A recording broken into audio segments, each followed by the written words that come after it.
અભય થઈને નિષ્પક્ષતાથી નિરપેક્ષ રીતે વાસ્તવિકતાનો અરીસો રૂપી સચોટ માહિતી લાવતો સત્યની સાથે અભય ટાઈમ્સ।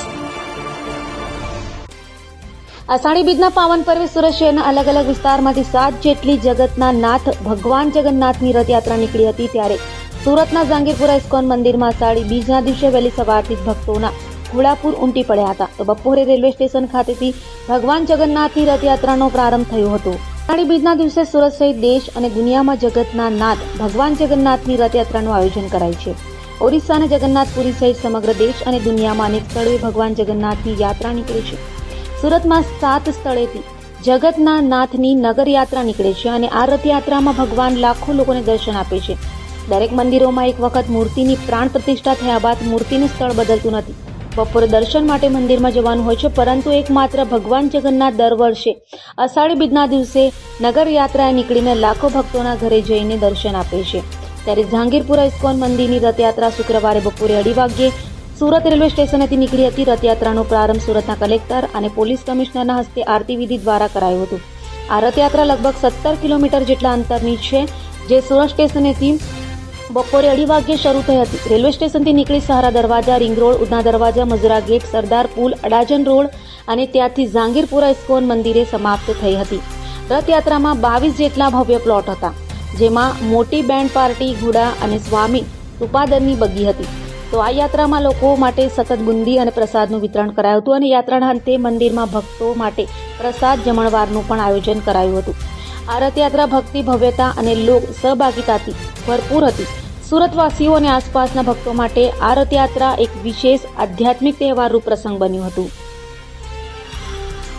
આજે જે પ્રમાણે આપણે દર વર્ષે આયોજન કરી રહ્યા છીએ, આજે પણ ભવ્યથી ભવ્ય અત્યારે અમારા ઇસ્કોનના વરિષ્ઠ સંન્યાસી મહારાજ ભગવાનનું અર્ચન કરી રહ્યા છે। સાથે સુરત પોલીસ કમિશનર અને ધારાસભ્યો પણ ઉપસ્થિત છે। એમના દ્વારા સુંદર આરતી થશે અને આરતી બાદ આપણે અહીંયા રથયાત્રાનો પ્રારંભ કરીશું ભગવાનના સુંદર નામ સંકીર્તન સાથે। તો આપણી આ રથયાત્રાની અંદર આજે આરતી છે, સાથે 18 થી 20 ભગવાનની ઝાંખીઓ છે, જેના દ્વારા દર્શન થશે અને આજે ભગવાન જગન્નાથ સ્વયં આ શહેરીજનોને દર્શન આપવા માટે આ રથ ઉપર સવાર થઈને નીકળ્યા છે। તો ન કેવલ દર્શન પણ જગન્નાથજી પ્રસિદ્ધ છે એમના પ્રસાદ માટે, તો જેટલા પણ લોકો એ બધા માટે પાણી અને સુરક્ષાની પણ વ્યવસ્થા આપણા મંદિર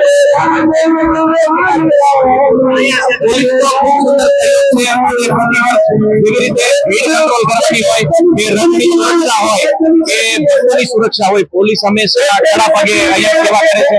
જ્યાં સુધી ભગવાન મંદિરમાં બિરાજમાન ન થઈ જાય ત્યાં સુધી પોલીસ મંદિરમાં સાથે રથયાત્રામાં વિદ્યમાન રહે અને આપણને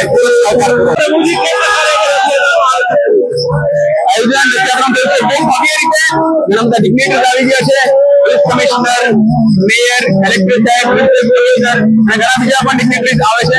સૌથી વધારે મહત્વની વસ્તુ છે કે ભક્તોમાં બહુ જ વધારે છે, હૃદયમાં આનંદ છે, મનમાં ઉત્સાહ છે અને તે ઉત્સાહથી જગન્નાથ બહુ આનંદમાં ભક્તોને ઉઠાવી રહ્યા છે અને બધા ભક્તો પણ તૈયાર છે ભગવાનનું ભેગો પૂછીને ભગવાનને ઇન્વાઇટ કરવા માટે। તો હરિનામ સંકીર્તન યુગ ધર્મ છે, હરિનામ સંકીર્તન કરીને બધા નામ રૂપે ભગવાનને બધા ઇન્વાઇટ કરે છે। પોલીસ વ્યવસ્થા કઈ પ્રકારની છે?